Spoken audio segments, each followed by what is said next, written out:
with special guest, Step at UCF, and musical guest, SlumberJack. And now your host, Matt Regal.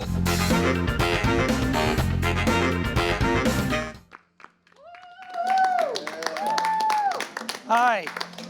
Good evening, everybody. Thanks for that applause. It's almost like you were prompted. It was that good. Wow. Great stuff. I'm Matt Regal. I'm your host. Let's get started. We got a good show tonight. I'm confident about this one, so let's just get right into it. A man in Tennessee was arrested for burglary while wearing a pirate costume. Now, there's bound to be a lot of confusion when someone in jail asks what he's in for, and he says plundering booty. Yeah, there's going to be a lot of follow-up questions after that answer. AOL is shutting down its instant messenger AIM. Yeah, that leaves tens of people devastated. Not a lot of people are using that these days. South Korean officials have said that they call North Korea twice a day and the North just doesn't answer. Yeah, maybe they should try saying something with a little more substance than "you up." I think they might get better responses if they tried a little harder. Netflix, everyone loves Netflix. Let's see if we can get anyone's attention with Netflix. Where? Not here. Netflix increased their subscription price by 10% this past week. When asked for comment, they whispered, "Shh, no one's going to notice if you don't say anything." Orlando City, the local soccer team, is trying to facilitate a one-year extension for Kaká, which we can only hope is a player and not a general description of the team. Yes. A woman in Canada who escaped from prison was arrested in an escape room. This could not be a better advertisement for that escape room. It's harder to break out of than prison. All right, animal activists in the Philippines dressed up as clowns in an effort to promote veganism. Yeah, that's fun, vegan clowns. They won't even make balloon animals. Police in Germany are saying that a donkey bit the back of an orange McLaren sports car, thinking that it was a carrot. Look, I'm just going to come out and say it. What an ass. All right. Coming up after the break, we have Amanda Davis, Dino, and Navi from Step, and later on we have a special performance by our dear friends, SlumberJack. It's going to be a great show. You won't want to miss it. Stick around, why don't you?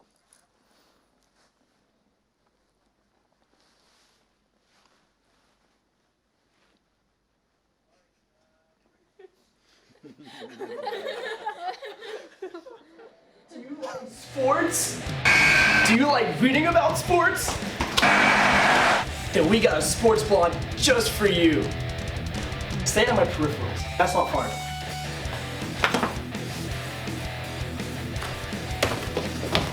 Hitting the field.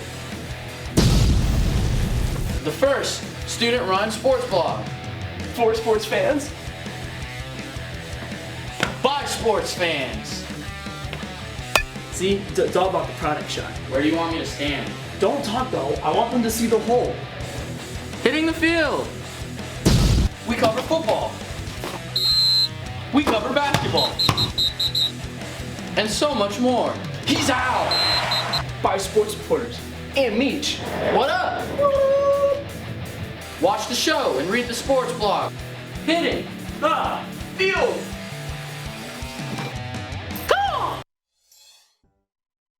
When you have multiple devices at your fingertips, wouldn't it be great if you could run the software you need on all of them? Well, now you can. UCF Apps is a new and innovative way for you to access the applications that you need to get your coursework done from any PC, Mac, tablet, or smartphone. For more information or to give your input on UCF Apps, go to apps.ucf.edu.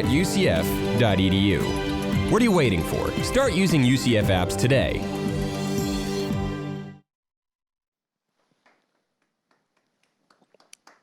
Oh, hello.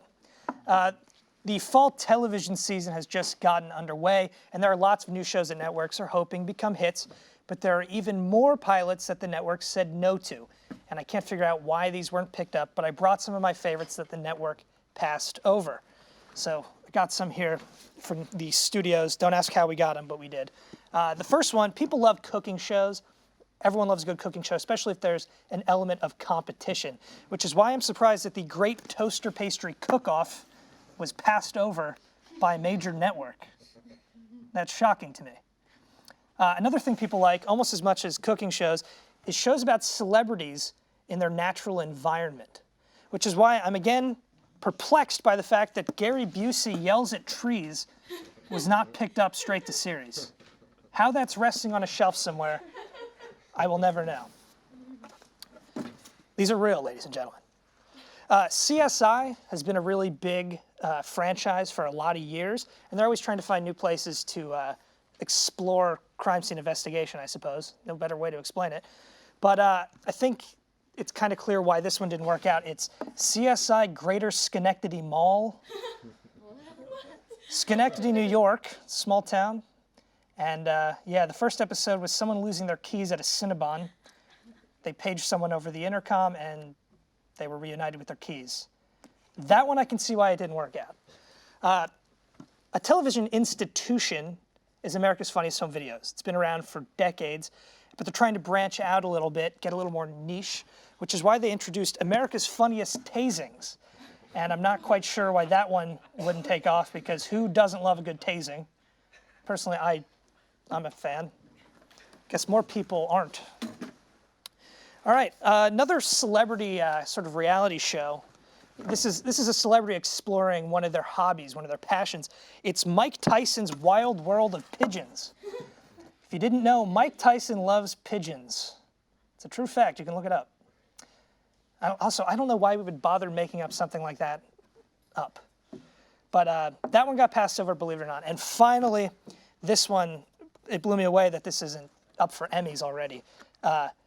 You know, nothing is more fun than getting together with friends and pausing the DVD and waiting for the logo to hit the corner, which is why I'm shocked that the bouncing DVD logo hour did not get taken straight to series. It really only heats up during the second episode, though. That might have been why. It's a bit of a slow burn.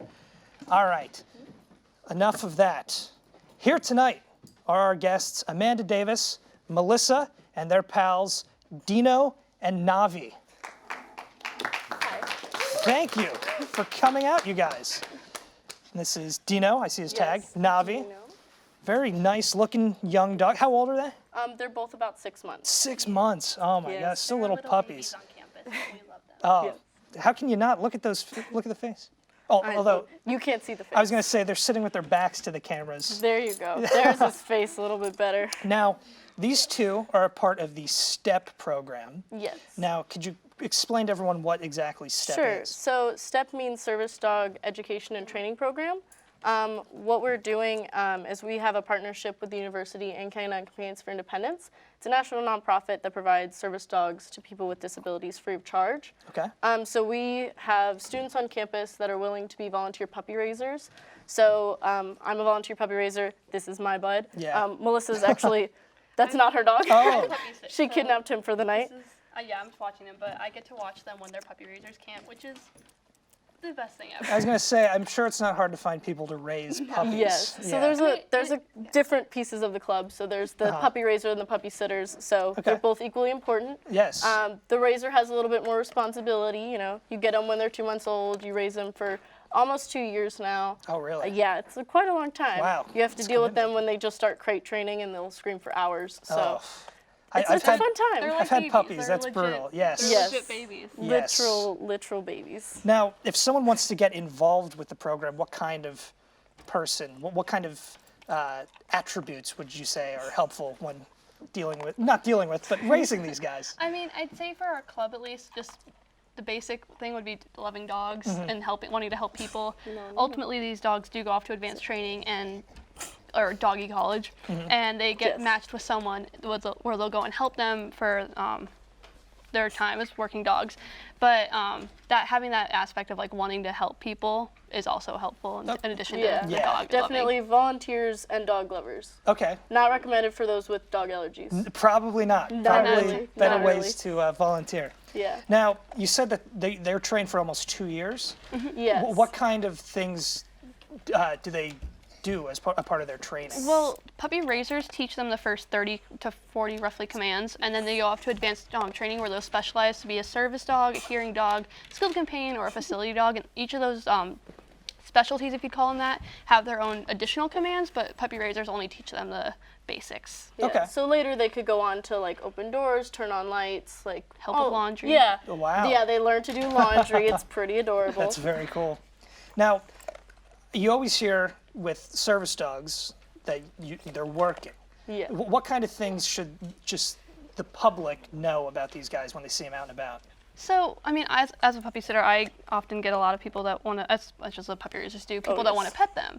And which is fine, it's great, like, the puppies love it, we love seeing that the public loves them. Yeah. But 9 times out of 10, if you ask, we will say yes to petting them. It's just beneficial for their training. If they're, I guess you would say, released, we have a command for that. Yeah, they need to be asked. Yeah, Okay. Like we need. so they know they're not working anymore. Yeah. Or they're not in training. It kind of like messes up their training if they go from like, I can do whatever to, or like working to do I can do whatever. So it's kind of like you gotta train them to know when's work time, when's playtime. Okay, yeah. Yeah, it's definitely important, especially because petting is a rewarding behavior. So if the dog's acting out and then you pet it, then you're rewarding that behavior of whatever bad it was doing. Okay, so yeah. if it like gets up from doing a command like sitting or something and you're like, oh, petting it, then the dog's like, oh, I'm allowed to just get up whenever I want. Yes. That's That never is good. always difficult with Yeah, training dogs. and is people are finding like, the- they're so excited to see me, and I'm like, trust me, he is, but he doesn't need to be. He needs to learn to not be excited to see people. Dino has like this little butt wiggle that he does when he sees people walking by him. So I have to kind of correct him to make sure he's not just like, he lures them in though. Oh, yeah. It's like, Their a little, eyes. it's like a little shimmy. The butt wiggle will do Yeah, that. the butt wiggle. Right, It Dino? does it. He knows what he's doing. He locks eyes with knows. this person, Yeah. and He he's just like, knows. "You're coming to me." Yeah, he's like, yeah, you think this face is cute? I do too. He knows it. Now, we've talked a lot about the dogs, rightfully so. They're adorable. They do great work. How long have you two been involved in the program? I've been with the program since last year because I was a freshman. So I joined the club in fall, and I've been with it since. I'm now the public relations director for the club. So yeah, pretty much that's. And now I'm also a puppy raiser. Very This- cool. This Yeah. little guy. Yeah, no, I was saying with the last fall is when I started going to meetings and getting more involved with the club, and it's honestly the best thing that I've decided to do at UCF so far. That's so. great. Doing great work. Is there any chance we can get a little demonstration from either of Sure. these guys? Yeah. Oh, that'd be great. Okay. Sit. Dino. I got you a good one if he'll do it. Speak. Speak. Yes, good boy. Nice. Nice job, Dino. Dino's very excited Shake. about that. So Navi, Thank her you. turn. Shake. Shaking. Good girl. I'll do play-by-play, dog play-by-play. It was pretty Dog obvious, I would play-by-play. imagine, but yeah, she was doing her see. shaking. Come here, Down. buddy. Don't Sit. sit down. Yes, good boy. Down. Down. Yes, good boy. Down on the floor. Sit. Oh, come on. Yes, good boy. Now, Shake. Yes, good boy. what in your opinion is the most difficult command to teach them, or does it differ from dog to It does dog? differ from dog to dog. Dino's has a weird thing with cars right now, so they have these things that are called fear responses, and they're like phases. They go away after I've got a while. those. You don't have to tell me. I've got fair responses. Yeah, they'll definitely. So he has a thing where he's not a big fan of cars, like going toward them. He's fine on a car ride, but he doesn't like going toward them. Okay. So stuff like that, like there's a command to jump into the car. So him doing that right now would be like, no Yeah. way. He'd be like, I don't like that. But for other dogs, it could be something just as simple as like kennel, Okay. which is just to tell them to go and walk into their crate. And some dogs are not a fan of that at all. No. So it just depends. Yeah, it like goes in phases, like she said. Like they may one day just be like, I'm just gonna not want to do this today, and then you got to work on them a little more, and they'll Yeah. eventually get it. That's but true. Or they'll have bad days and then Yeah. they don't want to do anything you tell them to do. Yeah, they just look at you like, They're literally like, they turn into teenagers and they're like, I don't want to do anything. And you're like, please work with me, I'm in class. Yeah, I feel like I have a lot in common with Dino. I'm liking these stories, fear responses. And I can relate so much to that. Now, how intensive would you say the program is for these guys? Is it constantly going on? Like everything throughout their day is a part of getting trained? So an important part of their training is remaining consistent.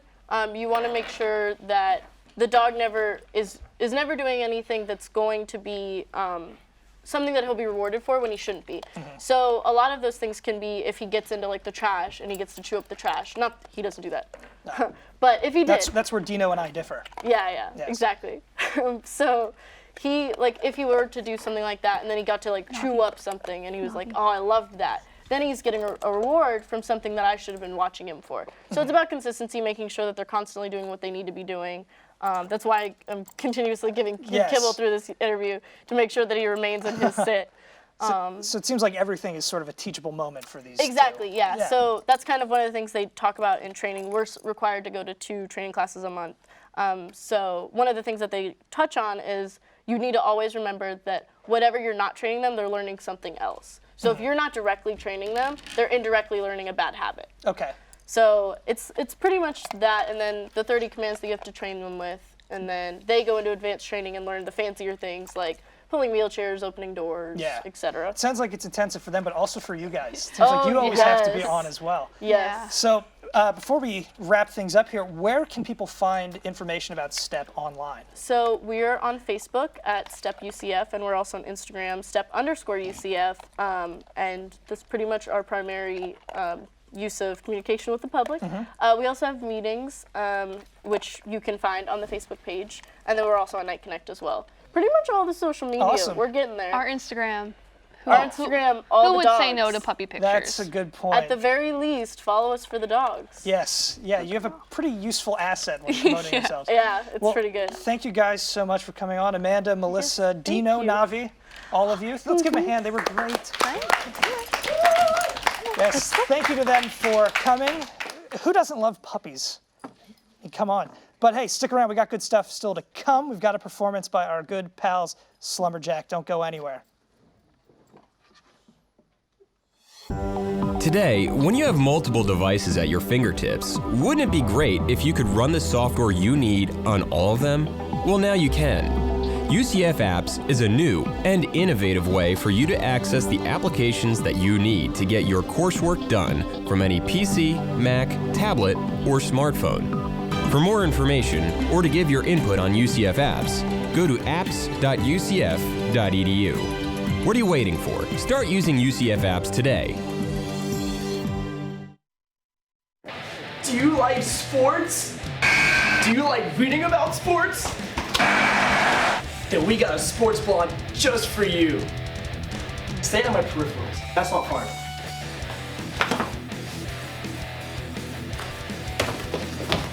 Hitting the field. The first student-run sports blog. For sports fans. By sports fans. See, it's all about the product shot. Where do you want me to stand? Don't talk though. I want them to see the whole. Hitting the field. We cover football. We cover basketball. And so much more. He's out. By sports reporters and Meech. What up? Watch the show and read the sports blog. Hitting the field. Today, when you have multiple devices at your fingertips, wouldn't it be great if you could run the software you need on all of them? Well, now you can. UCF Apps is a new and innovative way for you to access the applications that you need to get your coursework done from any PC, Mac, tablet, or smartphone. For more information or to give your input on UCF Apps, go to apps.ucf.edu. What are you waiting for? Start using UCF Apps today.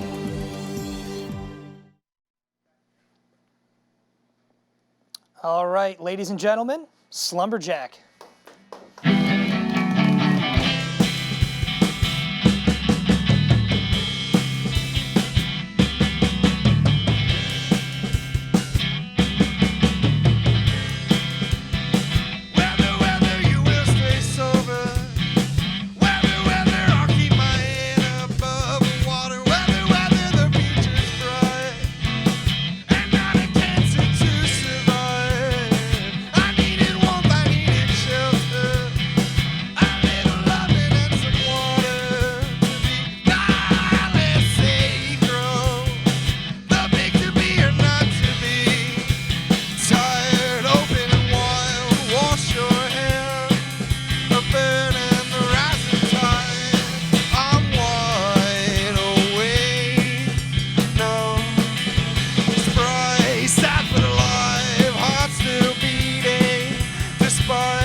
Great stuff, man. Now, in addition to being a talented musician, Andrew here is actually one of the writers on this program and also crew member. He did the lights. Pulling double duty today, my friend. Crying, dude, just crying. Now, we were talking a little bit before the show. You guys have some new material coming out, is that correct? Yes, we're recording and releasing a split EP with our friends from Gainesville, a band called Don King that are really great. If you like the Strokes, you check them out. They're really solid.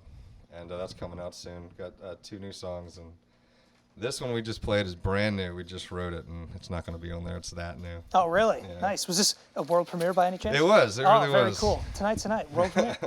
Yes. By the way, this is actually your second time on the show. Yeah, we so played last thank you for season. coming back. We appreciate it.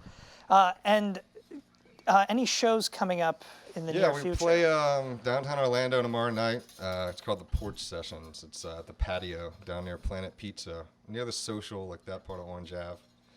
And then we're playing this big raging Halloween party at the Dumpster in Gainesville with Don King and Dave here playing drums. He leads a band called Dog Island, and they're going to be on it as well. It's going to be a real rowdy time. Nice.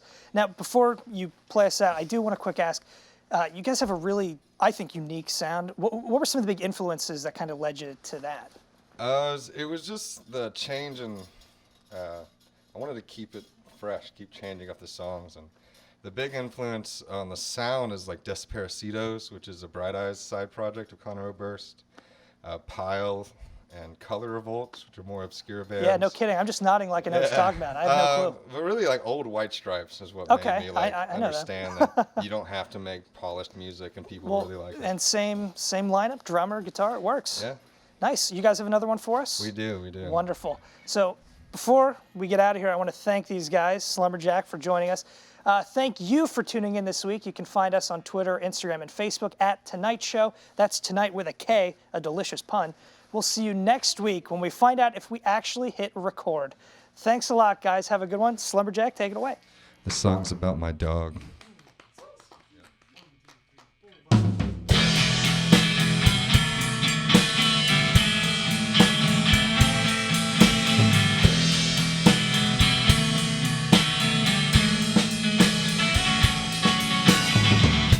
Well, I got a puppy, named her Snoozy. She's so loving now. And I still remember your promise ring, buried deep, about 3 feet underground. Then I bought you an Irish cat. It used to sing Marmalade. I'm sorry, darling, I heard she passed. It must have hurt so bad.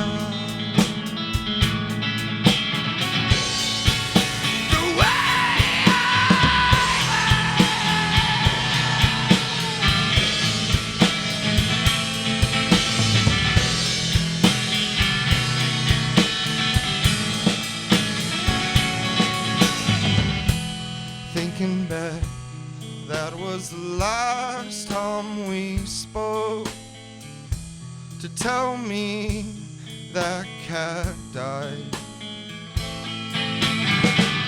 I think of it in such a somber tone, another one I can't revive.